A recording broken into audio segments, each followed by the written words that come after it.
điểm sau lại nhập thì chỉ được.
Tamam, nereye insan değil.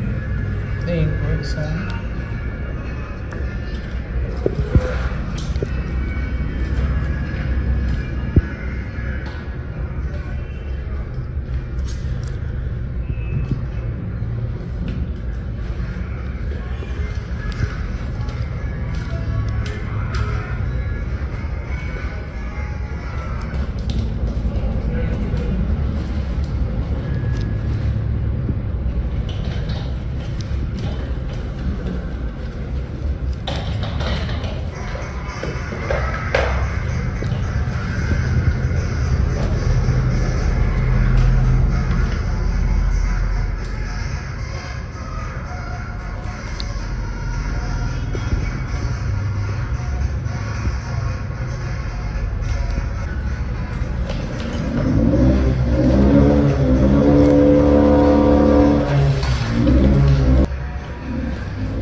Alo.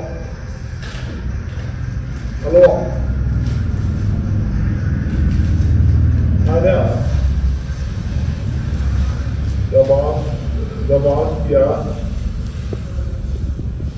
Em làm gì rồi nhỉ?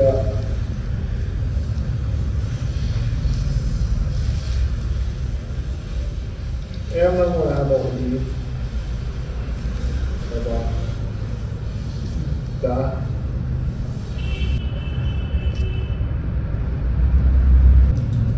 Dạ boss.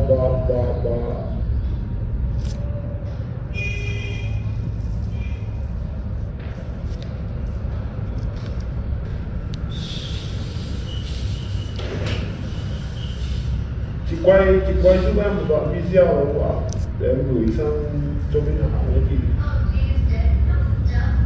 Dạ vâng, chị quay giúp em ấy chị nhá. Đấy là chị sao hả chị?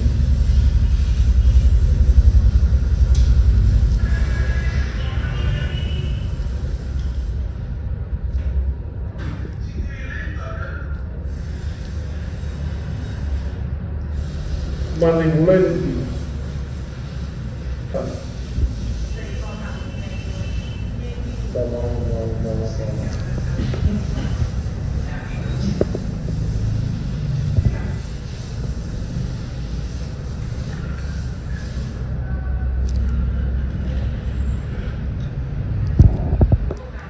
Cái này có hai chân thì thường cắm chân trước cái chân sau hả chị?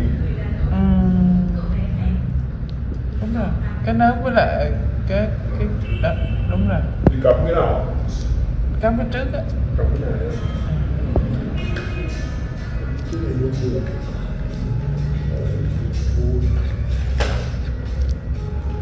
Cái này chỉ cắm cái phía trước thôi, sau thì vừa đảo chân đảo chiều.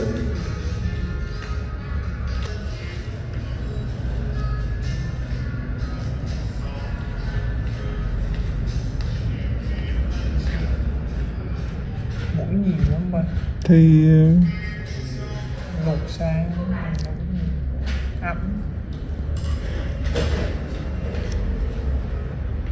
Đứa tờ mua cái hương mũi chứ để cái gì á, xuống cái thác cái gì Đây thịt mũi giò rộng quá là một sự xịt nhà trai, xịt ở dưới nhà trai bay xuống. Sáng ra xịt thì được.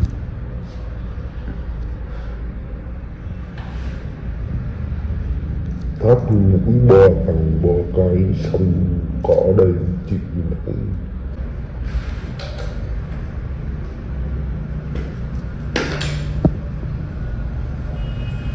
đẹp này.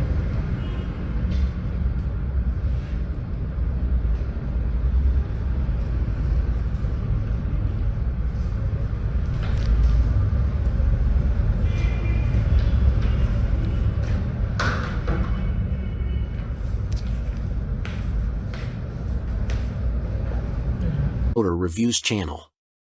Honda Valkyrie F6C, 1996 to 2005, review.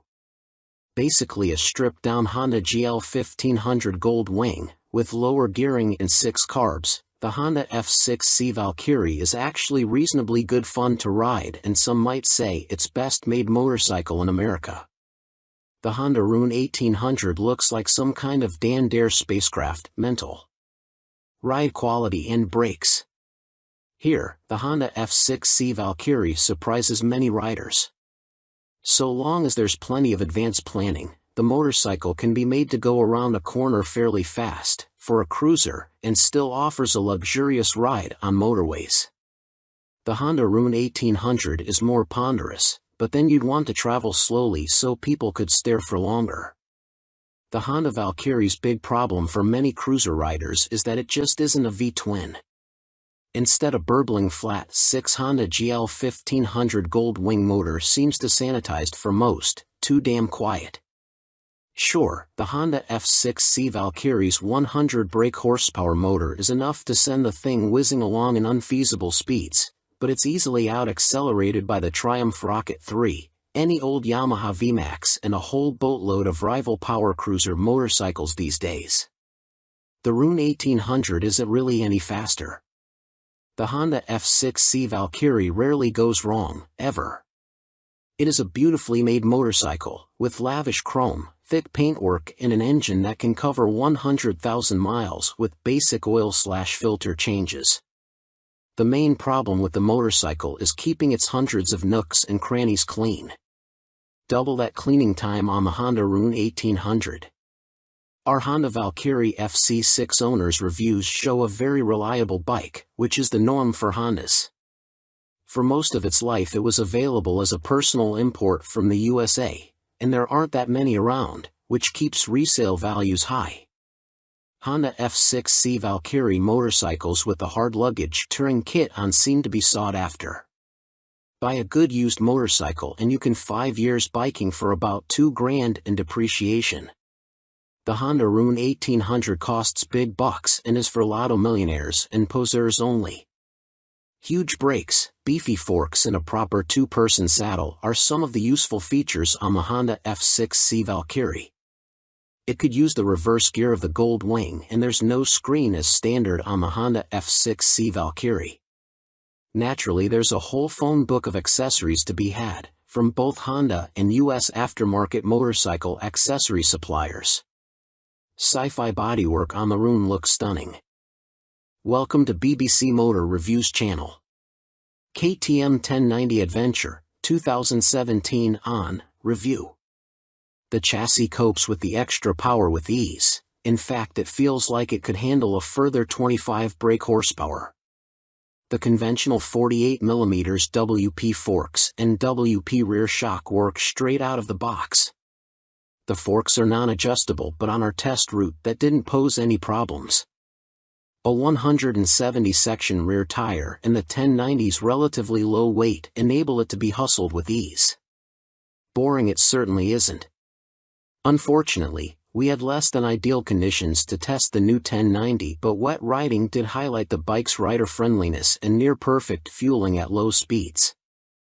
There are 3 riding modes: Sport, Street, and Rain, with an optional off-road setting.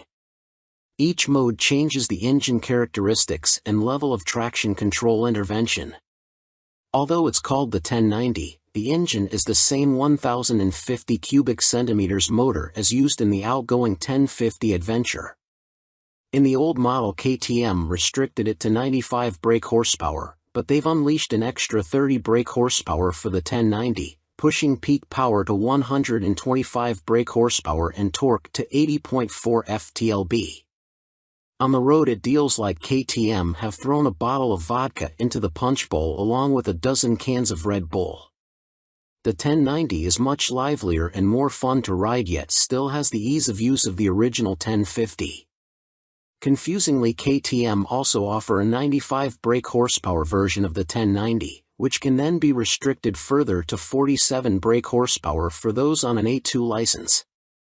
KTM's LC8 engine is a proven motor by now, with few problems to report, and KTM's Adventure family are well built.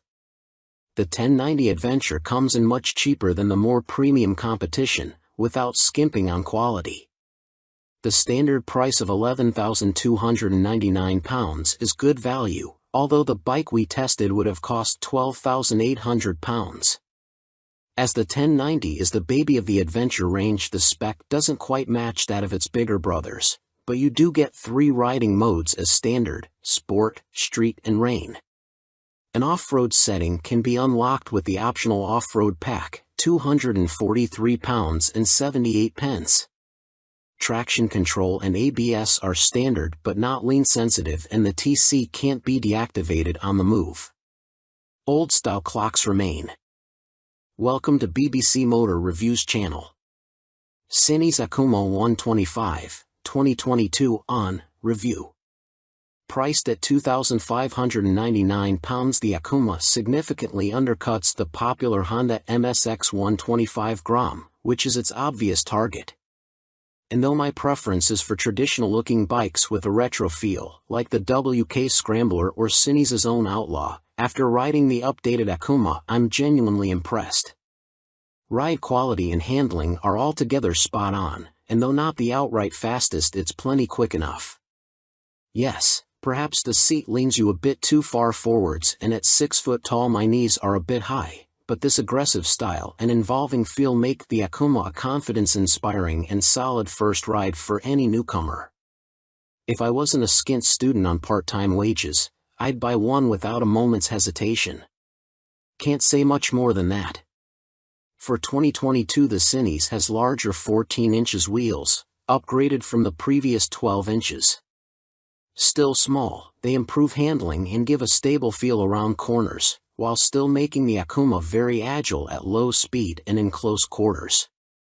The handling is smooth too, thanks to the suspension and low center of gravity, and with the seat pushing you forwards you can really feel every inch the bike. Leaning forwards into corners and tucking in on the straights, the Akuma might be a modern monkey bike but rides like, well, a proper bike. They call it the Mini Monster and it deserves the nickname, being a down-to-earth yet modern bike that both looks and rides the part. Being angled steeply forward means the seat does affect comfort, and with the abrupt shape of the tank you need to be gentle with the brakes. The Akuma is also very compact, it's physically smaller than my own WK Scrambler 50. However, although perhaps better suited to smaller riders, with its 820mm seat height the Cinis happily supports 6 feet of teenager. Both the front and rear brakes very good, and they're combined which means the front is linked to the rear. There's no ABS, however.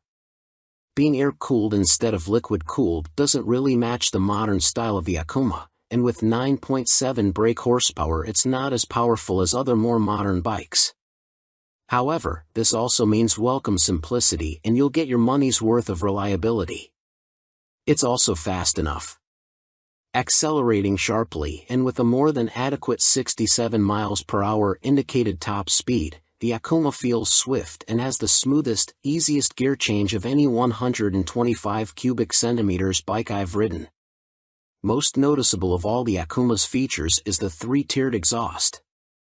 It's not just an eye-catching MV Agusta styling trick but 3 fully functioning pipes that sound ace as well as looking great.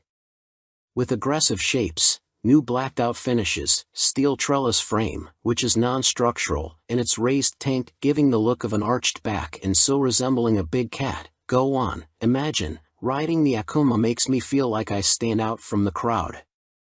Which is important for the teenage market. Switchgear, components and overall finish look and feel pretty good for a $2,500 bike. Some fasteners and smaller parts will need coating with anti-corrosion treatment for winter use, but that's true of some bikes costing 5 times as much. And overall the Cinis does a good job of disproving preconceptions about cheap, flimsy Chinese bikes. Honda's trendy MSX 125 costs £3,849. Yes, it's a bit nicer finished than the Cinis and will hold its value better, but it's only got the same power and the extra £1,300 over the Akuma can be a big ask for a cash-strapped teen. Benelli's TNT 125 is also made in China and costs the same as the Cinis. It's got a couple of horses more and a neat-looking trellis frame, but it's also a tad gaudy and in your face. Picking between them is as much down to their image and personal preference as anything else. Tech fan? You'll be interested to learn that the display now has multiple color options as well as brightness settings. At first, I thought it was just another knick-knack, however it is helpful especially in changing weather or when looking through a tinted visor. And it's like socks with days of the week on, every day can be a new color. The display is also crystal clear and comes with a small array of function as expected: time, trip, odometer. Something that I quite like are the large buttons that the Cinis uses. None of this tapping the wrong control malarkey, just big simple buttons, easy as you like. 2019, Cinis Akuma launched late in the year as a 2020 model. Modern monkey bike with air-cooled 4-stroke single and 12-inch wheels. 2022, upgraded with larger wheels, jazzy new clocks, plus more refined styling and colors. Replacing the stock bike's KYB suspension, the SP features Gen 2 Öhlins semi-active suspension, NIX30 SV forks and a TTX36 SV shock, which automatically controls the damping levels while leaving spring preload manually adjustable.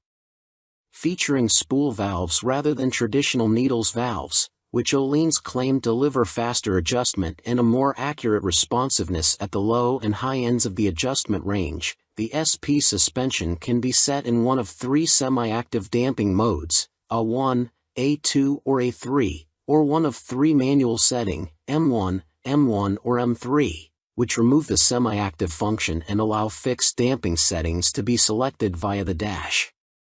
An incredibly impressive system, the semi-active suspension responds to undulations in the road surface instantly, smoothing them out and making the SP feel like it is gliding over the bumps. Harsh ones still give you a kick, but unlike on a conventional system, the semi-active damping instantly recovers and keeps the MT nicely composed, a feature that reduces its tendency to shake its head when exiting bends under hard acceleration. On the UK's roads, A2 is the best option for bumpy B roads where a 1 suits fast smoother road better and A3 is more for straight line cruising, as when the pace ups it feels a bit soft at the rear end. And the SP's brakes are better too. Fitting braided steel lines can make a bike's brakes feel horribly dead at the lever as they lack rubber lines comforting initial squish. However, on the SP there is still enough feel to allow you to apply small amounts of pressure accurately via the new Brembo Radial Master cylinder. They don't scream race bike and aren't as fierce in their bite as some rivals' setups, but are fine for use on the road, and it is great to see the SP and stock MT now featuring cornering ABS thanks to the addition of an IMU in this latest generation. Good and bad news with the new Euro 5 compliant engine. Starting with the good, thanks to the revised fuel injection system, the throttle response is now smooth. In B mode, A mode is still a bit too aggressive for road use, and the crossplane's enhanced mid-range surge of power is staggering, as is the wonderful offbeat sound, which has been tuned through a new intake system and feel. But despite lengthening its gearing, the MT remains a noticeably thirsty bike and recorded 41 miles per gallon on our test ride, which is what Yamaha claim, but still equates to a range of just 155 miles until the 17-liter tank is empty. If you opt for the SP, alongside the Öhlins suspension you gain braided steel brake lines as standard, as well as a 3-piece belly cowl, black bars and levers, and a stitched seat. Unlike the stock bike, which comes in 3 color options, cyan, blue and black, the SP is only available in Icon Performance, and it also features a polished metal finish on its swing arm where the stock bike has a black painted one. Everything else, including the engine and electronics package, is identical between the two MT10 models, which is good news for MT10 owners but a bit disappointing for SP owners who may feel like they deserve something extra to brag about aside from suspension. Which brings up the question of price. The MT10 SP costs £2,500 more than the stock MT10 at £16,000, which is tantalizingly close, especially when you look at a finance package. On a PCP deal after a £3,000 area deposit, you are looking at paying about £35 a month more for the SP when compared to the stock bike. That's about the price of a takeaway meal for 2 every month, which seems a small sacrifice to gain that all-important Öhlins bling. In terms of running costs, both the SP and stock MT10 have the same poor fuel economy and cost roughly the same to insure and service, so that's not a factor in ownership, and the SP should hold its residual value a bit better. How does it stack up against its rivals? Very well. The SP is £16,000 where a Ducati Street Fighter V4 is £19,551 or £21,651 in S-Guise with semi-active suspension. The Aprilia Tuono V4 factory is £16,900, the KTM Super Duke EVO £17,899, Triumph Speed Triple 1200 RS £15,500, which lacks semi-active suspension, and the Kawasaki ZH2 SE £19,079. Sharing the same tech package as the stock MT, the SP is no less impressive when it comes to its safety assists. Thanks to a 6-axis IMU you get cornering ABS and TC as well as slide control and anti-wheelie that sit alongside an up/down shifter, engine braking control, cruise control and variable power modes, all of which are controlled via the new 4.2-inch color TFT dash, which lacks connectivity. While the electronics perform faultlessly, and the quickshifter is excellent, it is tricky to see which of the various acronyms you are selecting should you wish to tweak their. Welcome to BBC Motor Reviews channel. Triumph Rocket 3, 2020 on review. Suspension, steering and stopping are all worlds ahead of the previous Rocket 3, and as a result it now feels like a laughably large but comprehensively capable motorcycle, rather than a cartoon cruiser caricature. Related, 2020 Triumph Rocket 3 TFC News on MCN. First impressions might be dominated by the rocket's vast proportions and the curiosity factor of cramming a motor larger than a typical family car between two wheels, but after a day spent studying the quality details, experiencing the meticulously managed power and appreciating the enormous improvements and refinement, you walk away feeling thoroughly impressed. The new Rocket 3 is exciting, eye-catching, attention-grabbing and pulse-raising, yet avoids straying into feeling frivolous, ridiculous, or pointless. Forget the previous Triumph Rocket 3's cumbersome bulk, heavy-handed handling, basic running gear and Romanesque name badge. The new Rocket 3's chassis is totally different. A cast aluminium spine frame replaces the old twin steel tubes, helping contribute to an incredible 40 kilograms saving over the previous bike, while steering geometry is sharper and the wheelbase is shorter. As a result, the Rocket now has a proper appetite for corners the old bike couldn't dream of. Turn-in is easy, holding a line mid-corner needs little inside bar pressure, and flick-flacking from full lean left to right, and still ending up where you intended, is absurdly accurate for a bike with a fueled weight north of 320 kilograms. Suspension is by Showa, with 47mm adjustable upside-down forks up front, and an adjustable monoshock monitoring the shaft drive. No electronic adjustment though, the clickers are all manual. The front's set pretty firm, meaning you can haul hard on the flagship Brembo Stylema front brakes. Even the rear brake is a 4-pot radially mounted caliper, to generate huge stopping force without the bike trying to tie itself in knots. Ride quality is generally good, though the short travel shock, just 107mm, has to work hard and can feel bouncy. Drive hard and you can clearly feel the rear end of the bike jack up though, a result of the torque reaction from the shaft drive being unchecked by any kind of parallelogram setup.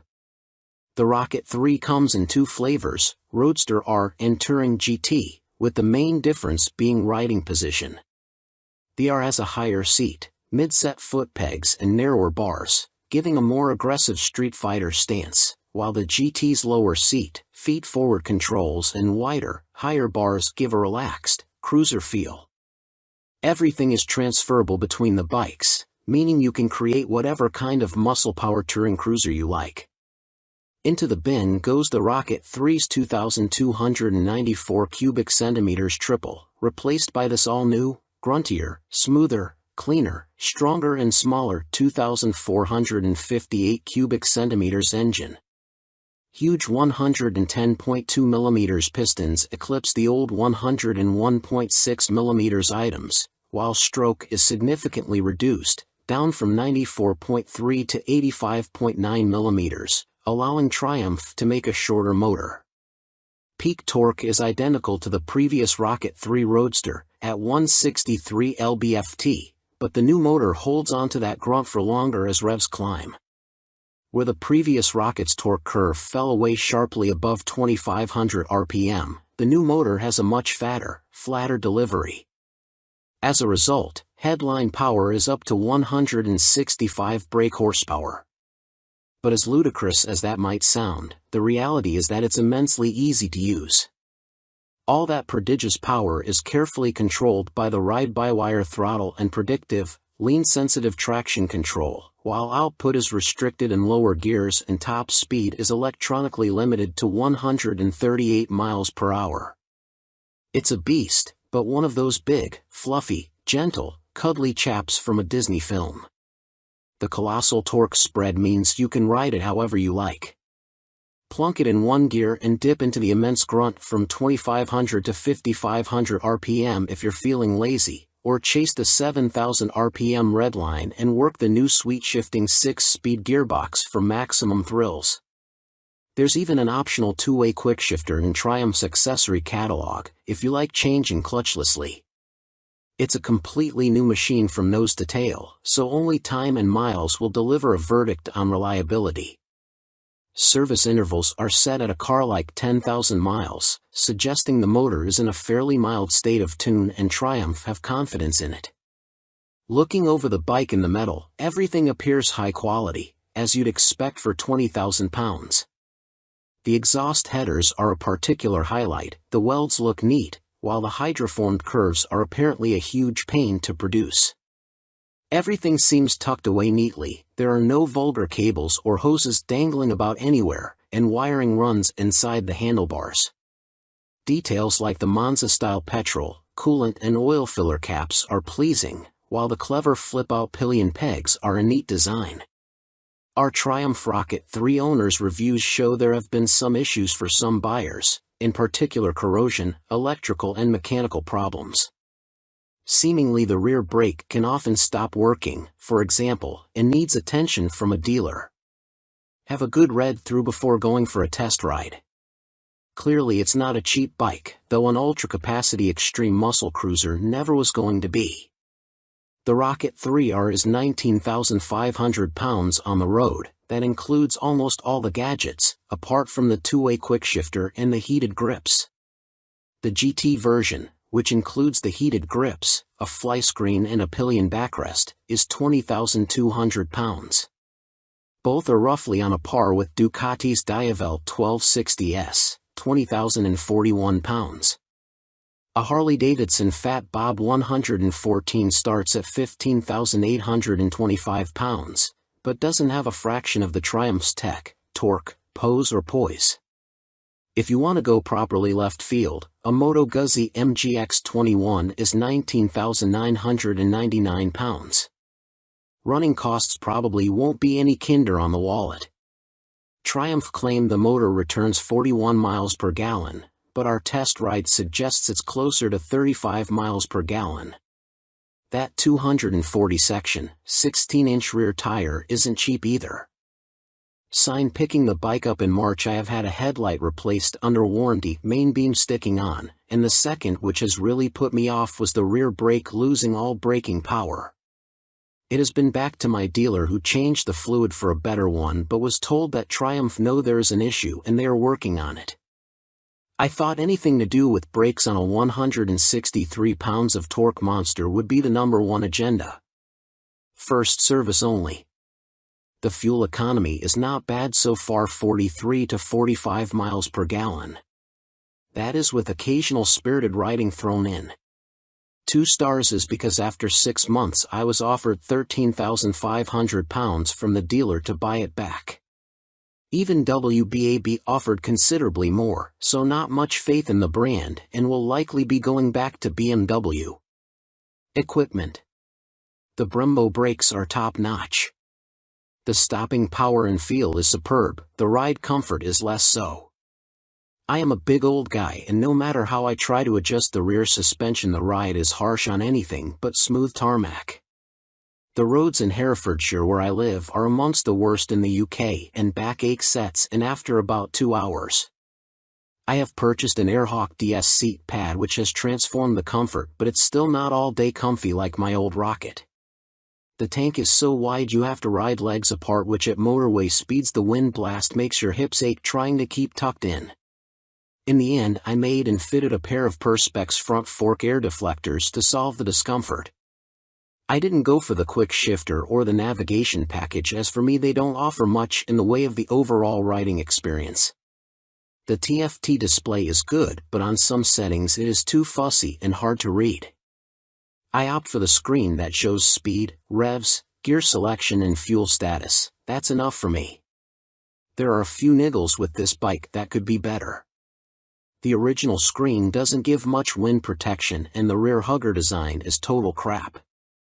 In the rain you get covered in road crud halfway up your back. I bought an aftermarket hugger which left some wiring exposed so I ended up fitting this over the top of the original hugger, problem solved. I purchased the accessory panniers and rear rack to give the bike some touring capability. These panniers are okay but are quite small and are not as rigid as I would have liked. The optional rear rack is stated as only good for 3 kilograms which means fitting my fully loaded Kuryakyn Grand Tour bag on the rear may be more than it can withstand. Guess I will soon find out, as there is little room on the pillion seat. One of the best design features on this bike are the fold-away pillion foot pegs and the folding pannier mounts. If anyone is thinking about buying this bike for some serious touring, then you will need a few aftermarket bits to iron out its touring limitations. Welcome to BBC Motor Reviews channel. Yamaha Fazer 600, 1998 to 2004, Review and Used Buying Guide. Related, Easy Fit Kit turns Yamaha Fazer 600 into retro race rep. In fact, since Yamaha stopped the FZS 600 Fazer's production in 2003, it has taken them until the launch of the Tracer 700 to replicate the Fazer's magic formula. However, in 1999 the Yamaha Fazer 600 was the best-selling bike in its class, and by 2002 the firm had sold over 83,000 units. There is a reason the Yamaha Fazer has such a strong following. As soon as its wheels start to turn, you are right at home. It is ease personified, and most of this warm feeling comes from the wonderful motor. With the Fazer, Yamaha got the basics right, and that's what makes it such a great bike. The tank range is long, the seat comfortable, the fairing effective, the brake sharp, and the motor strong in the mid-range and extremely reliable. The suspension may be a bit baggy, but if that's the Yamaha Fazer's only real fault 22 years after it was launched, then that's not bad going. Useful Yamaha Fazer 600 specialists include www.foc-u.co.uk and yamahaclub.com. Read on for our full used buying guide. Ride quality and brakes. Launch impressions. When you push the Yamaha Fazer 600 to the limit, which is easy with those blue dot or one brakes up front, it dives a little bit and loads up the front end. It waggles a bit, but the handling is generally confidence-inspiring, and if you take it steady you could ride to Budapest on a Yamaha FZS 600 Fazer and feel no severe aches or pains. Yamaha Fazer 600, what does it ride like now? With limited suspension adjustment, post-2000 models have variable damping in their forks. The Yamaha Fazer is a bit wobbly in the corners, and the Sumitomo calipers shared with the R1 quickly overwhelm the forks when you brake hard. But where on some bikes this is an annoyance, on the Fazer it makes you giggle and adds to the amusement factor. There's just under 100 brake horsepower in the Yamaha FZS 600 Fazer's detuned Thundercat 600 cubic centimeters, 4-cylinder engine, and that's plenty for backroad fun, as well as motorway commuting if needs be. The Yamaha FZS 600 Fazer delivers its power in a wide spread, and the 6-speed gearbox is there if you feel like playing tag with sports bikes. Yamaha Fazer 600, what's the drivetrain like now? The inline-4 is beautifully smooth and has that lovely mid-range pull you get with an old long-stroke unit. It's not revvy or buzzy like the FZ6's engine, it's just silky smooth and full of drive. The gearbox may be showing its age, the linkage is notoriously sloppy when worn, but it clunks into gear with a reassuringly solid feel, and the bike is more than happy to break the national speed limit when asked. The Yamaha Fazer is a fairly well-made motorcycle, and except for the black painted downpipes rotting away, or the brake calipers seizing up, the Yamaha Fazer doesn't suffer big problems. It can rack up very high miles with regular servicing. Apart from its thirst for fuel, it would make a great dispatcher's motorcycle. Yamaha Fazer 600 reliability. We've got a whopping 52 Yamaha Fazer 600 owners reviews on the site, and the bike scores 4.6 stars out of 5 overall, with the same score for build quality and reliability. This is an incredibly high score, meaning it's safe to say you can depend on the Fazer 600. Minor issues include the Fazer lacking more modern equipment such as more electronics, but this is an old bike now. You can't expect the world. Its value more than matches its spec. Yamaha Fazer 600 common problems. Early ignition barrels aren't very strong. Check it works smoothly and that the ignition key works the fuel cap and seat lock. The headlight bracket bends if the bike is in an accident and few people replace it, so always check the fairing looks square on the bike. The steel swing arm can trap water and rot around the chain adjusters, so inspect this area well for any obvious rust damage. The Phaser has a 110/70 front tire, and as a result tire choice is limited. You can fit a 120/70, but this can interfere with the mudguard. Yamaha Phaser 600, a mechanic's take. By Chris Spinks, Chief Instructor, Metropolis Training School. The key factor when buying a used FCS 600 Phaser is seeing if it goes into second gear. First gear on the Phaser is quite short, and the jump to second puts a lot of strain on the gearbox. This can cause the second gear selector fork to bend, and that leads to a really stiff change and eventually a broken gearbox. On a cheap bike such as a used Phaser, that can write the bike off as replacing it is not economically viable, as a complete gasket kit costs £500. That said, when I destroyed my Phaser's gearbox on a track day, I bought a new motor for £400, and swapping them over was fairly simple. The sprocket retaining nut is a classic Phaser fault and well documented. The nut comes loose, the sprocket slides off the shaft and then sits on the threaded part of the output shaft. People think the clutch is gone and rev the motor, which causes the sprocket to strip all the threads off the shaft. You can slide the sprocket back on and spot weld it in place, but you need to be careful not to overheat the seals. As long as you fit the nut correctly using the locking washer, you should be fine, although Yamaha did release a deeper threaded nut and this sorts the issue. The lights on the Phaser are poor, but on the 1998 9 model the bulb vibrates and creates a white powder that fills up the lenses. This is impossible to remove and makes the light even worse. Some owners change the lume to convert the Phaser to twin headlights, which is very easy, but you need to tilt the main beam down or it will fail an MOT.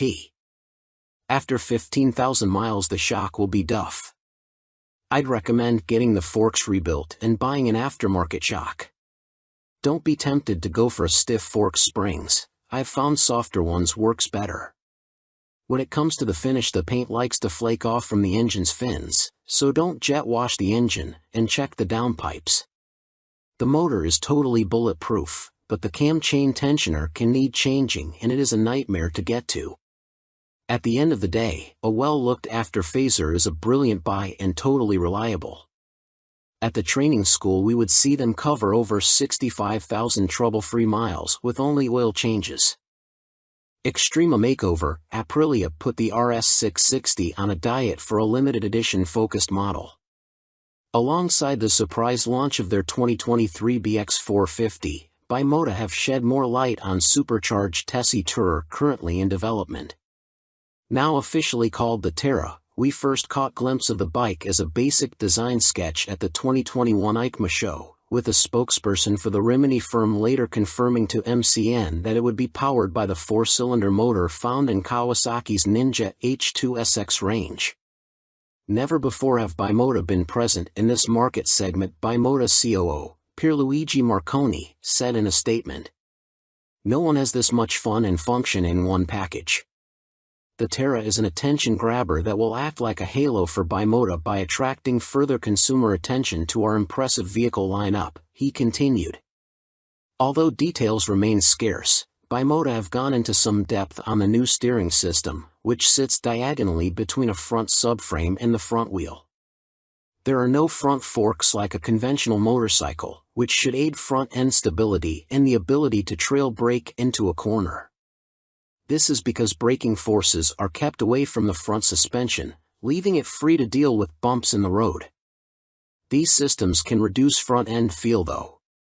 Until now, Tessies were only made for the sports segment. Marconi told MCN at EICMA 2021, "We'd like to put the Tessie name to adventurers, tourers, and bikes like that. Our philosophy is to have two lines of bikes," he added.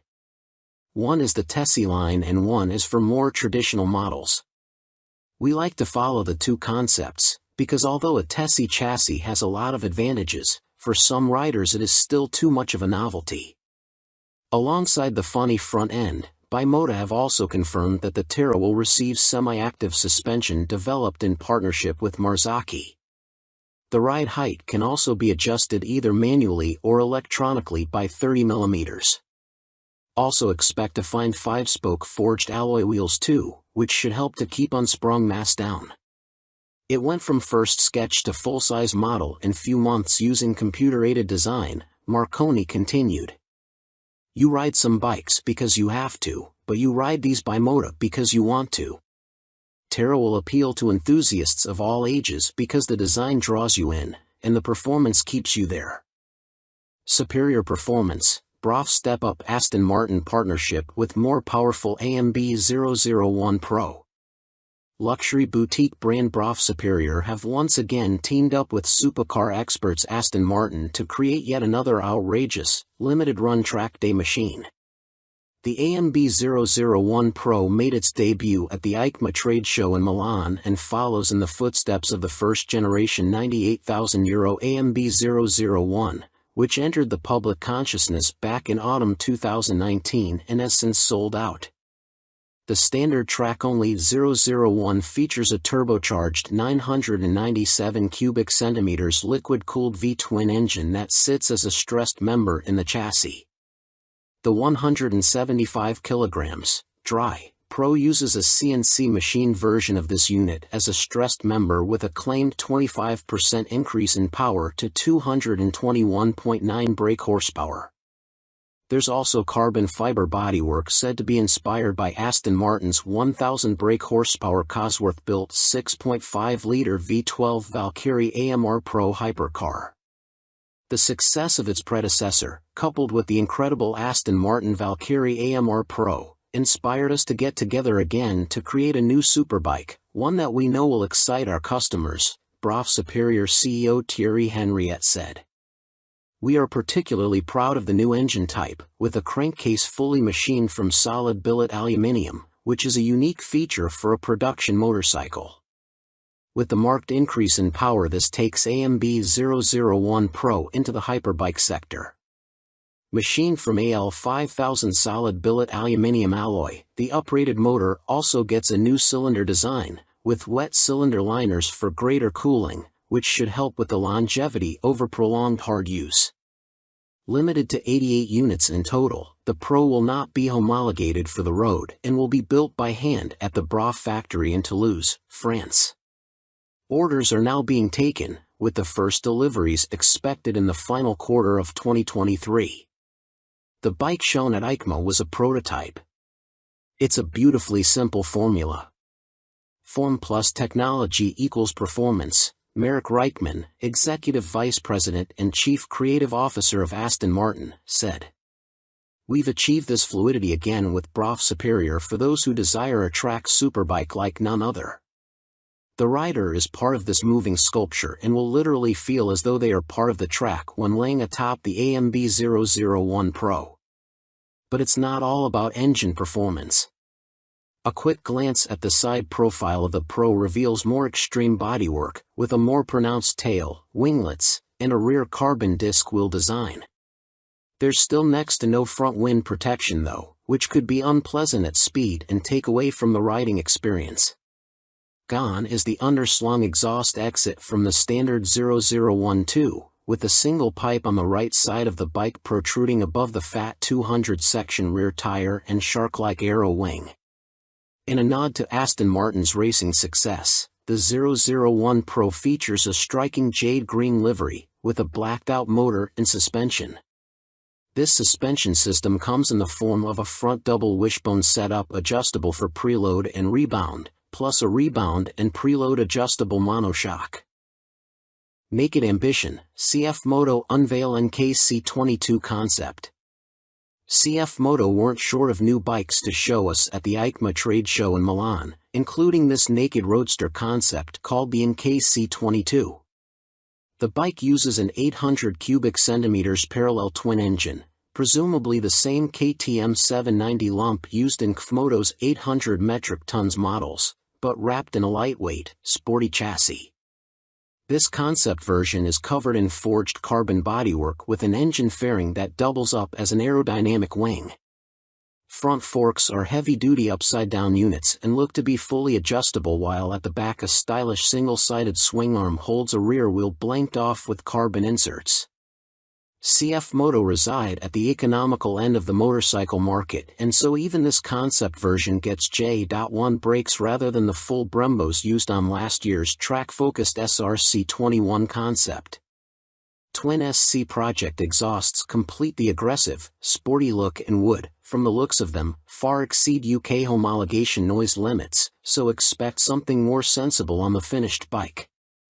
The M button on the left switchgear and the word Street on the bottom of the TFT dash display suggest that a selection of rider modes is available with up and down buttons for cruise control also included. And the telltale phone symbol elsewhere on the screen means there's smartphone connectivity, too. CF Moto reside at the economical end of the motorcycle market, and so even this concept version gets J.1 brakes rather than the full Brembos used on last year's track-focused SRC21 concept. Twin SC Project exhausts complete the aggressive, sporty look and would, from the looks of them, far exceed UK homologation noise limits, so expect something more sensible on the finished bike. The M button on the left switchgear and the word Street on the bottom of the TFT dash display suggest that a selection of rider modes is available with up and down buttons for cruise control also included.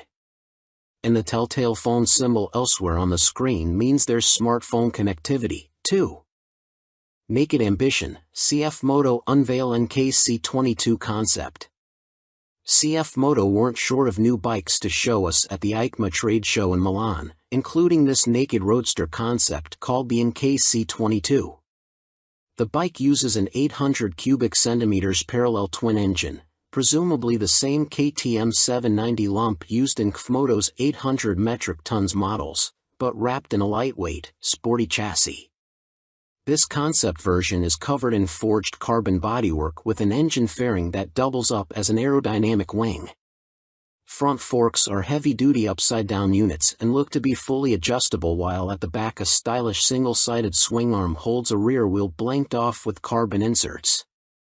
CF Moto reside at the economical end of the motorcycle market, and so even this concept version gets J.1 brakes rather than the full Brembos used on last year's track-focused SRC21 concept. Twin SC Project exhausts complete the aggressive, sporty look and would, from the looks of them, far exceed UK homologation noise limits, so expect something more sensible on the finished bike. The M button on the left switchgear and the word Street on the bottom of the TFT dash display suggest that a selection of rider modes is available with up and down buttons for cruise control also included. And the telltale phone symbol elsewhere on the screen means there's smartphone connectivity, too.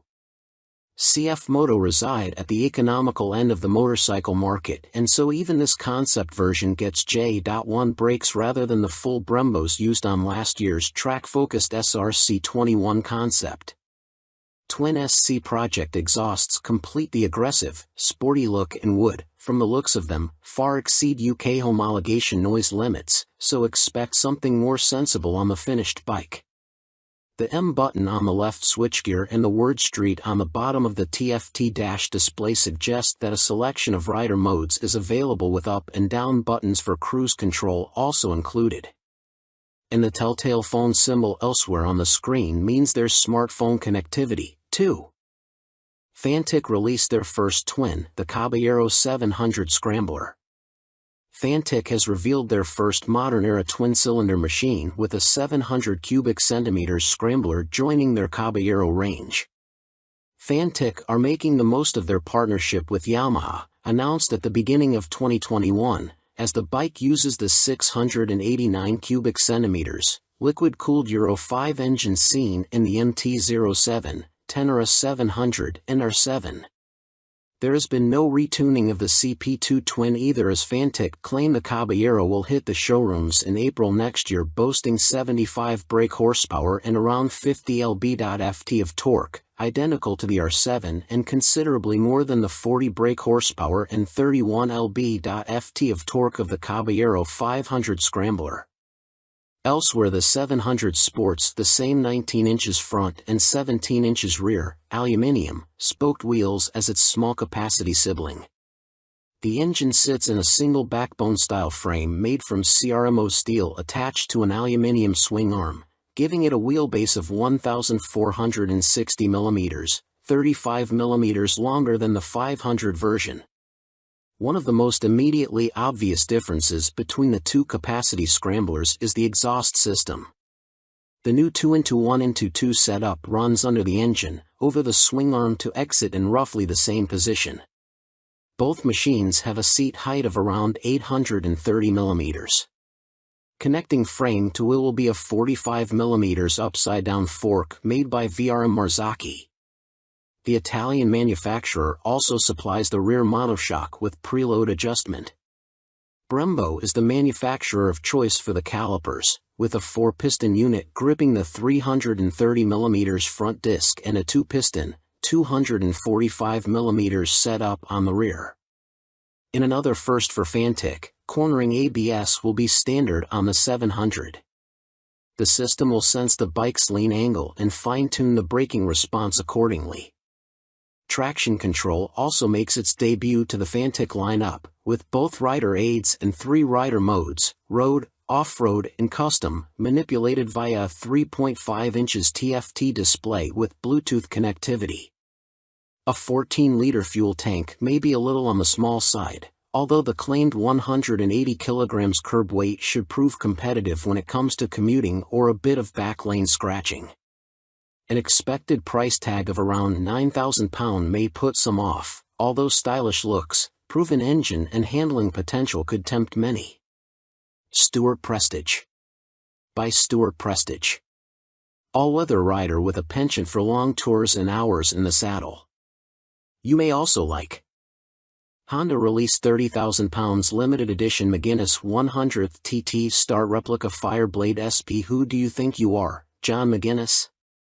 Well, now you really can live out your TT fantasies, as Honda reveal they will build 30 examples of this CBR 1000RR Fireblade SP John McGuinness 100th TT Start replica edition in celebration of the road racing legend's phenomenal accomplishments on the island. The headline visual difference from the stock bike is the bold replica of the paint job John raced with for his 100th TT Start. But this is more than just a replica paint job, there's a whole host of other upgrades to add to the exclusivity. The stars align for me to be back on a Honda Fireblade for my 100th TT Start, says McGuinness. It's an awesome bike and has meant so much to me over my career. I'm proud of my connection with its place in TT history and of this, my replica. John McGuinness is the second most successful TT racer of all time, next to the late, great Joey Dunlop, and while revered as road racing legend, he has also had an exceptional short-circuit career, having raced in 24-hour world endurance races like the Bol d'Or and Le Mans, 500 cubic centimeters GPs and the Daytona 200. He's a former British 250 cubic centimeters champion, has ridden in World Supersport and finished third in the 2009 British Superstock Championship. Making his TT debut in 1996, he won the Best Newcomer title in the 250 cubic centimeters class. 3 years later, he took his first win, the 250 cubic centimeters lightweight TT. Over the ensuing 2 decades, 1999 to 2019, he has accumulated an incredible 47 podiums and 23 TT wins, as well as being the first to break the 130 miles per hour lap barrier on a Honda Fireblade, no less. So, what do you get for your £30,000? In addition to the already high spec of the CBR 1000RR Fireblade SP which underpins the replica, the limited edition blade gets a full replica paint job incorporating gold detailing and a film strip showing all of John's TT starts on Hondas. Unsurprisingly, this is where it deviates from his actual race bike, which also pictured his TTs on other manufacturers' bikes, and 100th Start sponsor logos. There are gold wheel stripes, an individually numbered plaque on the headstock, genuine Honda carbon fiber front mudguard and carbon rear hugger, or rear seat cowl and tall screen, and Metzeler Racetech RR tires. On startup there's a Ring of Fire screen animation as the display loads, and 30th anniversary logos on the smart key and laser engraved on the Akrapovic muffler, marking the machine's special place in Honda history. And to cap it all, there's John's signature on the airbox cover. Honda are even offering the opportunity for a personal handover from John McGuinness MBE himself, at Honda Racing UK in Louth. If that's not enough, you'll also get a custom Fireblade garage mat, genuine Honda accessories indoor bike cover, 3D laser engraved crystal featuring a design of the John McGuinness 100th start replica. All inquiries and orders for the John McGuinness CBR 1000RR or Fireblade SP 100th start replica are to be via the Honda dealer network, and if you want to see one in the flesh, it will be on display on the Honda stand throughout Motorcycle Live at the NEC from November 19th to 27th. Fantic released their first twin, the Caballero 700 Scrambler. Fantic has revealed their first modern-era twin-cylinder machine with a 700 cubic centimeters scrambler joining their Caballero range. Fantic are making the most of their partnership with Yamaha, announced at the beginning of 2021, as the bike uses the 689 cubic centimeters, liquid-cooled Euro 5 engine seen in the MT-07, Tenere 700 and R7. There has been no retuning of the CP2 twin either, as Fantic claim the Caballero will hit the showrooms in April next year, boasting 75 brake horsepower and around 50 lb.ft of torque, identical to the R7 and considerably more than the 40 brake horsepower and 31 lb.ft of torque of the Caballero 500 Scrambler. Elsewhere, the 700 sports the same 19 inches front and 17 inches rear, aluminium, spoked wheels as its small-capacity sibling. The engine sits in a single backbone-style frame made from CRMO steel attached to an aluminium swing arm, giving it a wheelbase of 1,460 mm, 35 mm longer than the 500 version. One of the most immediately obvious differences between the two capacity scramblers is the exhaust system. The new 2-into-1-into-2 setup runs under the engine, over the swing arm to exit in roughly the same position. Both machines have a seat height of around 830 mm. Connecting frame to wheel will be a 45 mm upside-down fork made by VRM Marzocchi. The Italian manufacturer also supplies the rear monoshock with preload adjustment.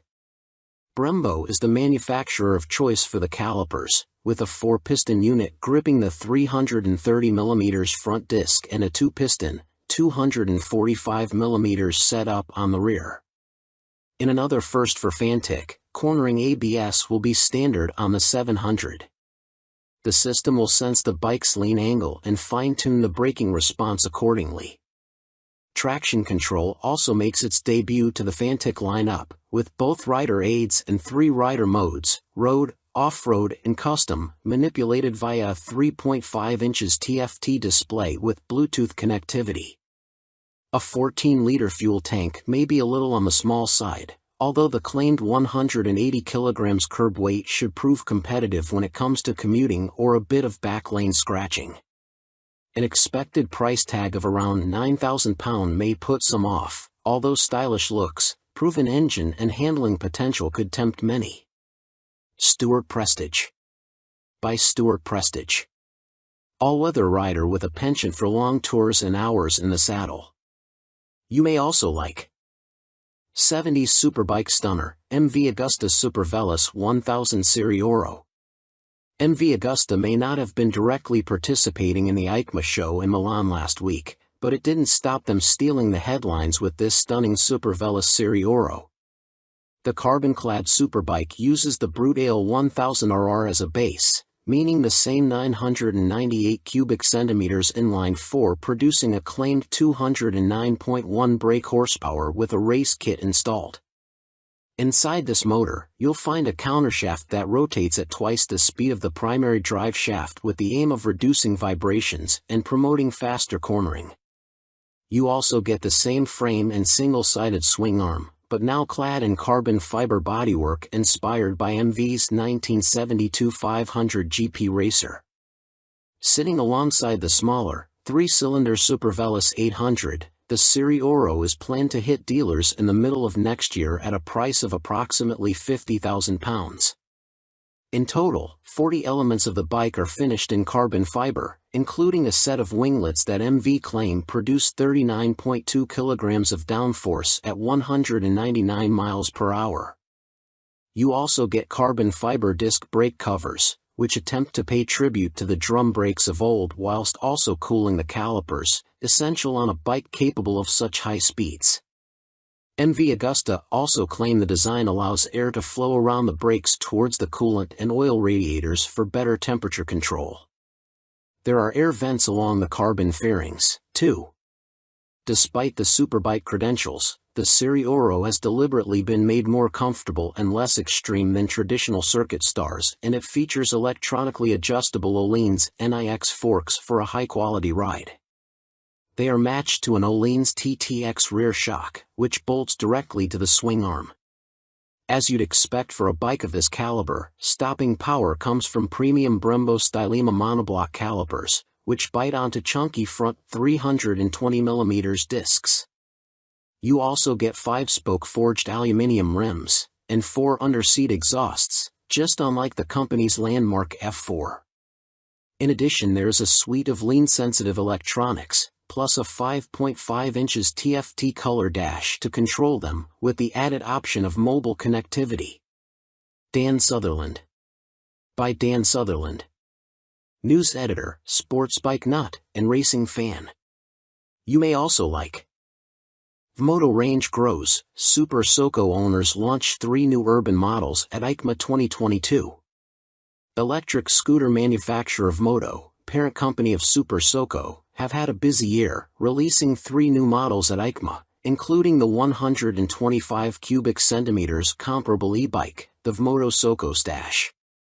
The release of the production model comes just a year after the unveiling of the prototype, with the bike so named due to its multifunctional storage compartment, housed in the fuel tank, large enough for a full-face helmet or other accessories.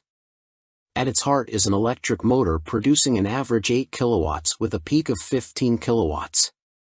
This propels the Vmoto Stash to a top speed of 75 miles per hour when the boost is deployed. 68 miles per hour is on tap without the boost. A 72V removable battery provides the juice and can be charged using a fast charger in a conventional 3-pin plug in 3.5 hours. Charging without the fast charger will take between 5 and 6 hours.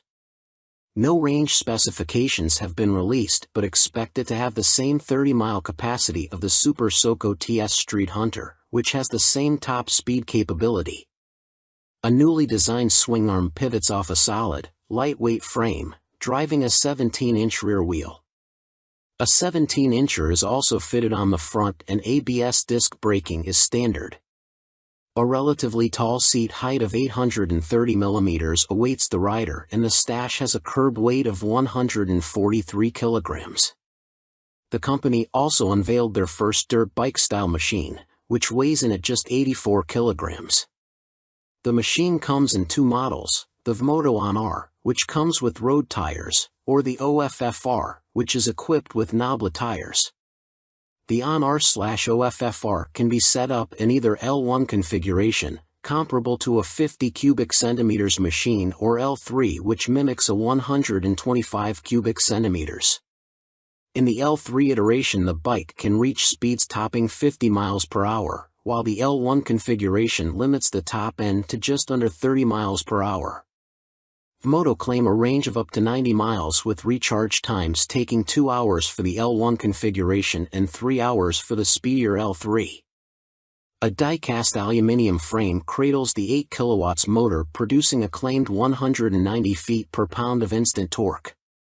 A swing arm with a single rear damper secures the belt-driven, rear-spoked wheel. No retail price has been provided. The Vmoto Soco F01 scooter is, technically speaking, not a new bike, as it was available as part of a commercial fleet, but now will be available to the general public, the company also announced at EICMA. The urban commuter will, like the On/OFFR models, will be available as an L1 or L3 configuration.